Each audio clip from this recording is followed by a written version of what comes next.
muraho bene data, turabaramukije. Ni Pasiteri Yarine, nongeye kugaruka. Imana yongeye kugirira neza, kweza ubuzima kugira ngo ngaruke tuganire ijambo ry'Imana.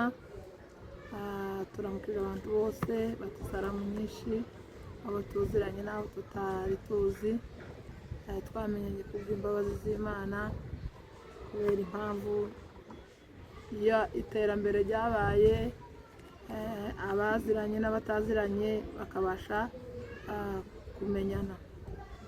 Ikindi kandi turashimira ku munsi mwiza Imana yongeye kuduheza kugira ngo tuvuge ijambo ry'Imana, tunaheza abantu bari mu bihe bigoye pole kubera impamvu z'ibihe turimo. Mu by'ukuri turategereje Imana izadutabara, bino bihe byongere bisubire neza, kubera ko n'Imana itazinanirwa, n'Imana izihindura ibihe. Ibyo bihe byose bituriho bizohinduka, haza ibindi bihe byiza, hongere have amashimwe, hongere have amahoro mu buzima bw'iwacu, mu gihugu cyacu. Uyu munsi nifuje kugira ngo tuganire ijambo ry'Imana hano muri Yohana, ubutumwa bwiza bwa Yohana, igice cya 8 umurongo wa 12 haravuga ngo Yesu niwe muco w'isi.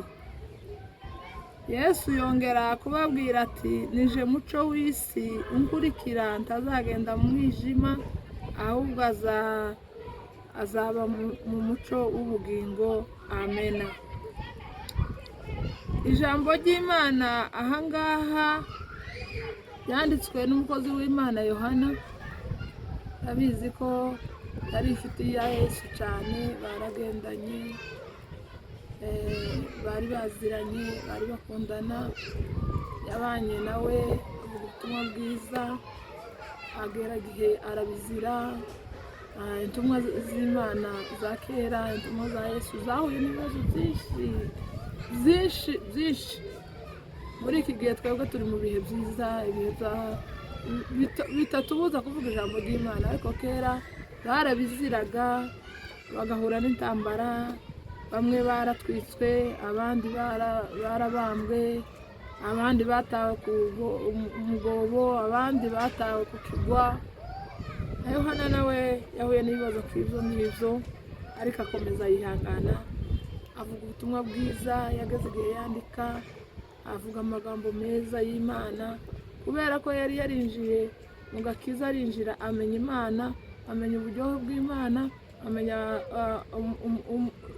umuhamagaro umurimo, amenya ko iyi si izashira, igashirana n'umubiri, ariko ubugingo bukazaba imbere y'Imana ibihe byose, kandi bukazabaho neza. Arabisobanukirwa, aza kwandika ijambo ry'Imana ahangaha. Aravuga ngo Yesu niwe muco, avuga ngo umuntu wese umukurikira atazagenda mu mwijima. Ni ukuvuga ngo mu gihe uhabona ugenda mu bintu bidasobanutse, ibintu utabushaka ko abandi babona, ibintu uba uhakora wiherereye, uzamenye ko wagenda mu mwijima. Kandi umwijima uri ku Mana.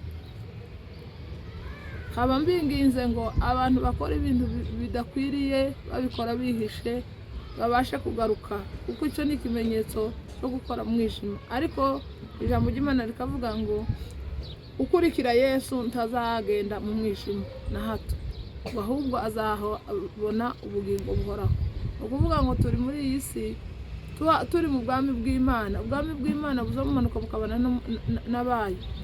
Ukiri muri ino si uba uri mu bwami bw'Imana, waje no mu ijuru ukaja mu bwami bw'Imana, kubera ko iyo finale niho tuzabasha guhemberwa, niho tuzabasha kwambara amakamba, niho tuzabasha kunezererwa, niho tuzabasha kubana na ziriya ntwari zose zapfuye. Rero nkaba mbasaba kugira ngo tubashe kugenda mu muco wa Yesu Kristo, kugira ngo tuzabashe kugera mu bwami bwo mu ijuru. Abaha bagenda nabi bagarukiraho, Yesu aracateza amaboko ababwira ngo bagaruke, abinginga. Azagaruka, kandi abatazaba baramwakiriye tukazabasha kumubona. Mugire ibihe byiza.